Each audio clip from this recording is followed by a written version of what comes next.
एक गांव में एक मूर्तिकार रहा करता था। वो काफी खूबसूरत मूर्तियां बनाया करता था और इस काम से वो अच्छा कमा लेता था। उसे एक बेटा हुआ। उस बच्चे ने बचपन से ही मूर्तियां बनानी शुरू कर दी। बेटा भी बहुत अच्छी मूर्तियां बनाया करता था और बाप अपने बेटे की कामयाबी पर खुश होता था। लेकिन हर बार बेटे की मूर्तियों में कोई ना कोई कमी निकाल दिया करता था। वो कहता था, बहुत अच्छा किया है, लेकिन अगली बार इस कमी को दूर करने की कोशिश करना। बेटा भी कोई शिकायत नहीं करता था। वो अपने बाप की सलाह पर अमल करते हुए अपनी मूर्तियों को और बेहतर करता रहा। इस लगातार सुधार की वजह से बेटे की मूर्तियां बाप से भी अच्छी बनने लगी। और ऐसा टाइम भी आ गया कि लोग बेटे की मूर्तियों को बहुत पैसा देकर खरीदने लगे, जबकि बाप की मूर्तियां उसकी पहली वाली कीमत पर ही बिकती रहीं।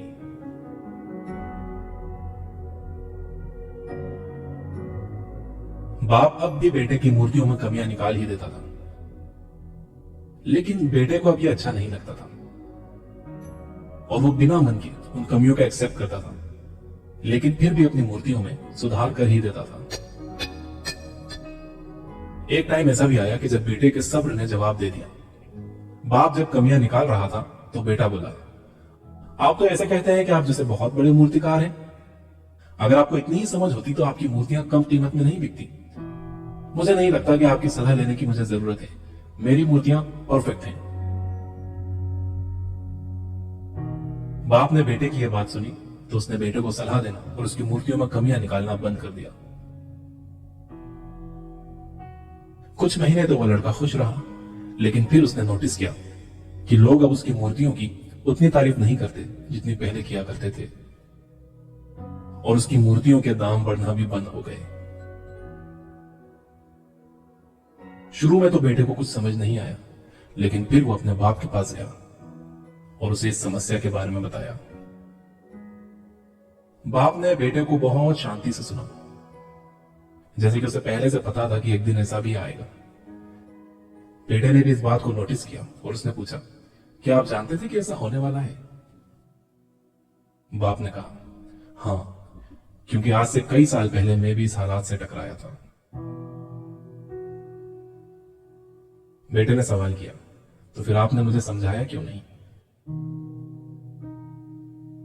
बाप ने जवाब दिया, क्योंकि तुम समझना नहीं चाहते थे। मैं जानता हूं कि तुम्हारी जितनी अच्छी मूर्तियां मैं नहीं बनाता। यह भी हो सकता है कि मूर्तियों के बारे में मेरी सलाह गलत हो, और ऐसा भी नहीं है कि मेरी सलाह की वजह से कभी तुम्हारी मूर्ति बेहतर बनी हो।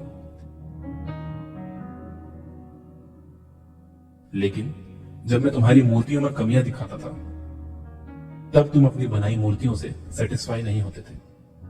तुम खुद को बेहतर करने की कोशिश करते थे और वही बेहतर होने की कोशिश तुम्हारी कामयाबी का कारण था। लेकिन जिस दिन तुम अपने काम से सेटिस्फाई हो गए और तुमने यह भी मान लिया कि अब इसमें और बेहतर होने की गुंजाइश ही नहीं है, तुम्हारी ग्रोथ भी रुक गई। लोग हमेशा तुमसे बेहतर की उम्मीद करते हैं और यही कारण है कि अब तुम्हारी मूर्तियों के लिए तुम्हारी तारीफ नहीं होती, ना ही उनके लिए तुम्हें ज्यादा पैसे मिलते हैं। बेटा थोड़ी देर चुप रहा, फिर उसने सवाल किया, तो अब मुझे क्या करना चाहिए? बाप ने एक लाइन में जवाब दिया, अनसेटिस्फाई होना सीख लो। मान लो कि तुम में हमेशा बेहतर होने की गुंजाइश बाकी है। यही एक बात तुम्हें हमेशा आगे बेहतर होने के लिए इंस्पायर करते रहेगी, तुम्हें हमेशा बेहतर बनाते रहेगी।